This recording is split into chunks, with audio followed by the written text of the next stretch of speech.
আসসালামু আলাইকুম। আশা করি সবাই ভালো আছেন। আজ আপনাদের সাথে শেয়ার করতে চলেছি ঢাকা টু রাঙ্গামাটির আমার ভ্রমণ অভিজ্ঞতা।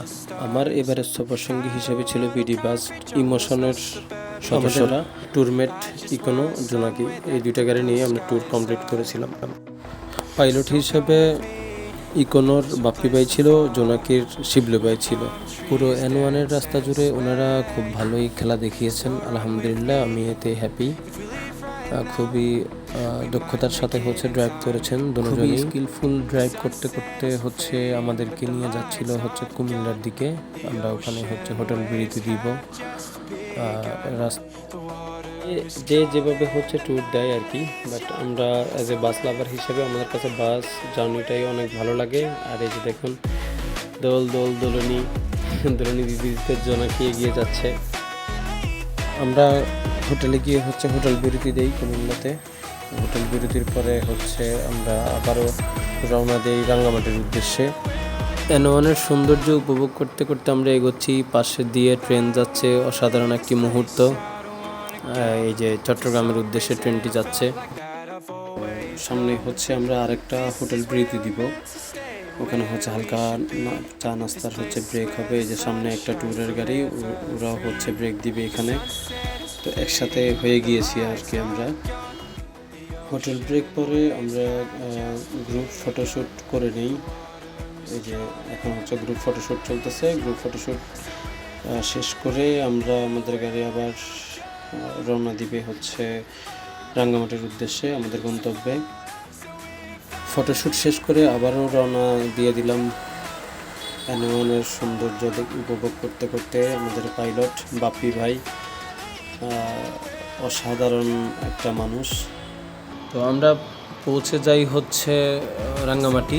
এখানে আমরা একটা জায়গা গাড়ি প্লেস করি গ্রুপ শ্যুট নেওয়ার জন্য, মানে গ্রুপ ফটোশ্যুট নেওয়ার জন্য। এখানে অনেকে একটু হালকা হয়ে নেয় আর কি।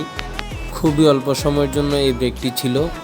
ফটোশ্যুট শেষ, সোনার বাংলাদেশ। এখন রাস্তা ফাঁকা পেয়ে আমাদের ওস্তাদরা খুবই নাগিন ডান্স দেওয়ার ইচ্ছে জাগে। নাগিন ডান্স দিতে দিতেই আমরা এগিয়ে যাই সামনের দিকে। পাহাড়ে আঁকাবাঁকা পথ ধরে আমরা ছুটে যাচ্ছিলাম আমাদের গন্তব্যে। সামনে ছিল আমাদের এই ট্যুরের বাস জোনাকি। শিবলু ভাইয়ের অসাধারণ ড্রাইভিং, প্লাস আমাদের ড্রাইভার অসাধারণ ড্রাইভ করেছিল। কি সুন্দর একটা মুহূর্ত। এই যে পাহাড়ের মাঝখানে আঁকাবাঁকা পথ ধরে আমরা এগিয়ে যাচ্ছিলাম। আমরা আমাদের গন্তব্যে পৌঁছে যাই কিছুক্ষণের মধ্যে। গন্তব্যে পৌঁছে আমরা ওখানে সকালের নাস্তা করি। নাস্তা করে সরাসরি বোর্ডে চলে আসি। এই যে এখন আমরা বোর্ডে অবস্থান করতেছি। বোর্ডে আমরা বেশ কয়েক ঘন্টা আমরা বোর্ডে কাটাই, মানে ঘোরাফেরা আর কি। আমরা ঝর্ণায় যাই। ঝর্ণায় ওখানে সবাই মিলে গোসল করে। তারপর খাওয়া দাওয়া করতে চলে আসলাম রেস্টুরেন্টে। ওখানে রেস্টুরেন্টে দুপুরবেলার খাওয়া দাওয়া শেষ করে একটু ঘুরে ফিরে নিলাম রেস্টুরেন্টের আশপাশ। আর আমরা এখন বর্তমানে আছি চাংপাং রেস্টুরেন্টে। এটা রাঙ্গামাটির খুব ফেমাস একটা রেস্টুরেন্ট। আর এদের খাবারের কোয়ালিটিও অত্যন্ত ভালো। যারা রাঙ্গামাটি আসবেন এখানে খাবারের ট্রাই করতে পারেন। ওই যে নিচে আমাদের বোর্ড দেখা যাচ্ছে, এটাই আমাদের লেকের ট্যুরমেট। তো খাওয়া দাওয়া শেষ করে এখন রেস্টুরেন্ট বিদায় দেওয়ার পালা। সব টিমমেটরা একে একে বোর্ডে আসতেছে। আমরা এখান থেকে যাব ঝুলন্ত ব্রিজ। ঝুলন্ত ব্রিজে আমরা কিছুক্ষণ থাকবো, ঘুরবো ফিরবো যে যার মতো। আমরা সন্ধ্যা পর্যন্ত ঝুলন্ত ব্রিজের ওখানে ছিলাম। ঝুলন্ত ব্রিজে সন্ধ্যার পরে আমরা আবার ব্যাক করি রাঙ্গামাটি থেকে ঢাকার উদ্দেশ্যে। তো এই ছিল আমার রাঙ্গামাটি ট্যুর।